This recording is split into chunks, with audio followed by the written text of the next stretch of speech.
پوښتنه یې کړې ده وایي څنګه وایو زه قرضدار یم همداسې وایو ich schulde ich schulde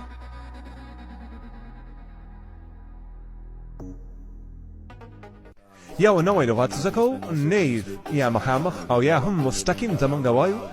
geradeaus geradeaus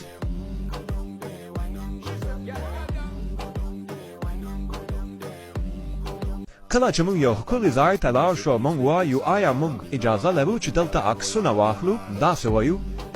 dürfen wir hier fotografieren dürfen wir hier fotografieren کله چې چاته وایو وروسته به سره ګورو تاسو مسؤل په یاستئ ورته وایي وروسته به سره ګورو داسې وایو bis später bis später